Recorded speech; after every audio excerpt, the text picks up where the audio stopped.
felons, not families, criminals, not children, gang members, not a mom who's working hard to provide for her kids. We'll prioritize.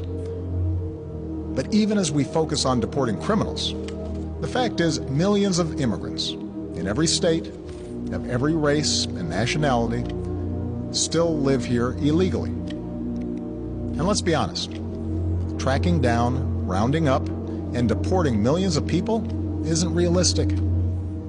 Anyone who suggests otherwise isn't being straight with you. It's also not who we are as Americans. After all, most of these immigrants have been here a long time. They work hard, often in tough, low-paying jobs. They support their families. They worship at our churches. Many of their kids are American-born or spent most of their lives here, and their hopes, dreams, and patriotism are just like ours. As my predecessor, President Bush, once put it, they are a part of American life. Now, here's the thing. We expect people who live in this country to play by the rules. And undocumented immigrants who desperately want to embrace those responsibilities see little option but to remain in the shadows or risk their families being torn apart. It's been this way for decades. And for decades, we haven't done much about it.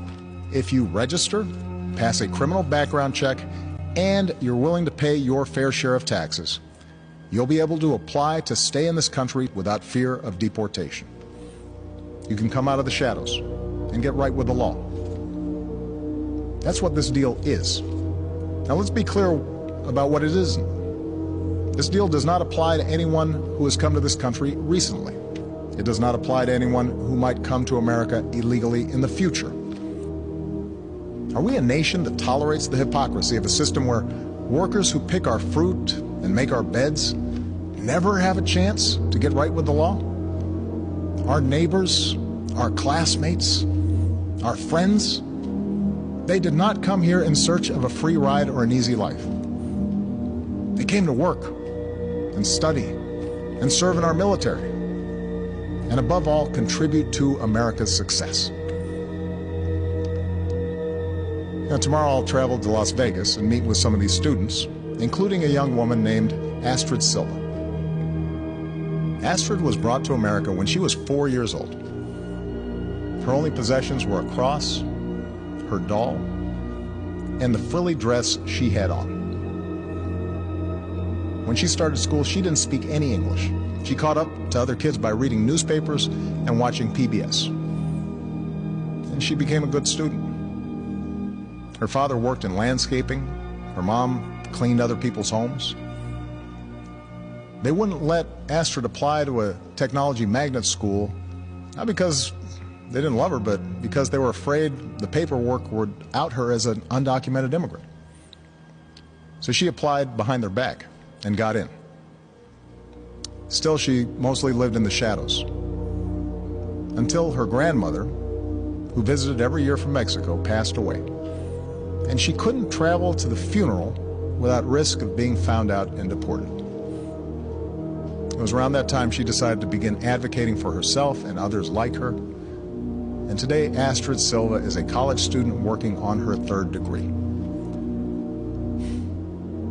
Are we a nation that kicks out a striving, hopeful immigrant like Astrid? Or are we a nation that finds a way to welcome her in? Scripture tells us that we shall not oppress a stranger, for we know the heart of a stranger. We were strangers once too. My fellow Americans, we are and always will be a nation of immigrants. We were strangers once too. And whether our forebears were strangers who crossed the Atlantic, or the Pacific, or the Rio Grande, we are here only because this country welcomed them in and taught them that to be an American is about something more than what we look like, or what our last names are, or how we worship. What makes us Americans is our shared commitment to an ideal, that all of us are created equal, and all of us have the chance to make of our lives what we will.